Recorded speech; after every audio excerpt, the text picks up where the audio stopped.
안녕하십니까. 지금부터 대선중학교 3학년 24년도 1학기 중간고사 내신 분석 리포트 시작하도록 하겠습니다. 자, 이번에는 전반적으로 대성중학교가요, 전반적으로 중급 정도 난이도로 출제가 됐습니다. 단순 암기보다는요, 일단 그 전체적인 이론에 대한 이해를 바탕으로 해서 그 이해도에 따라서 이제 문제를 어떻게 적용하느냐에 따라서 이제 성적이 조금 많이 달라질 수 있는 그런 시험이었다고 볼 수 있습니다. 특히 이제 이번 시험에서는요, 1단원의 화학 파트가 이제 비중이 좀 더 높았고요. 그리고 2단원의 경우는 지구과학 파트가 들어갔을 텐데요. 그 지구과학 파트는 좀 전반적으로 평이한 수준의 문제들이었습니다.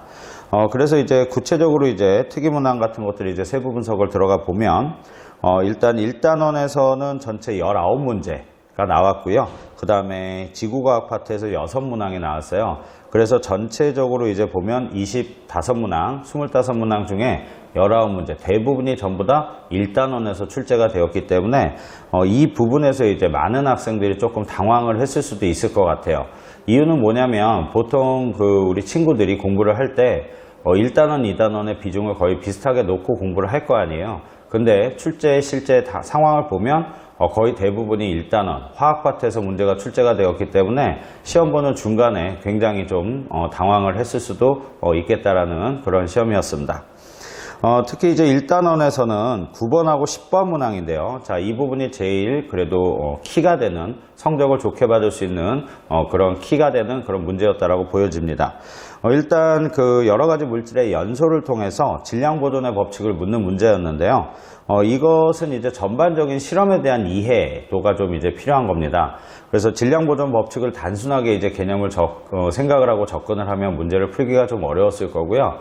그 질량 보존 법칙에 이제 숨겨진 여러 가지 상황들이 있는데 그 상황들에 맞춰서 이것들을 판단하는 그런 능력들이 굉장히 요구되는 그런 문제였던 것 같습니다.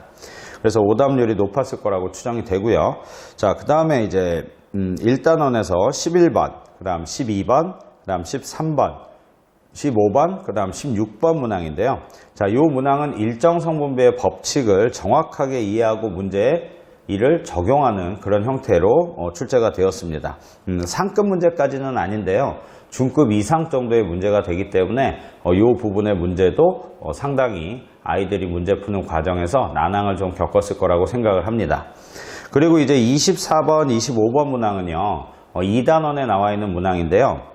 기온과 포화 수증기량 그리고 상대 습도와의 전체적인 관계를 일단 이해를 하고 이에 대한 응용을 묻는 문제로서 지구과학 파트에서 그래도 그나마 쉽게 출제가 됐는데 그나마 중급 정도의 문제라고 이제 보여지는 그런 형태였다고 보여지고 있습니다. 그래서 이번 그 대성중학교 학생들 같은 경우는 화학에 대한 이제 전반적인 이해도가 좀 높은 친구들이나 혹은 약간의 선행이라도 이제 공부를 했던 친구들한테는 굉장히 유리한 시험이었을 거고요. 그 다음에 이제 지구과학 파트가 이제 너무 적게 출제가 되었기 때문에 차후 시험에서 그런 밸런스가 안 맞는 부분에 대한 조정이 좀 있을 거라고 생각이 듭니다. 그래서 다음 기말고사 때는 각 단원별로 그래도 균등하게 문제를 좀 출제를 하셔서 적당한 그 밸런스를 좀 맞추지 않을까, 이렇게 한번 예상을 좀 해봅니다. 이만 그 대성중학교 3학년 24년도 1학기 중간고사 내신 분석 리포트 마무리 짓도록 하겠습니다. 감사합니다.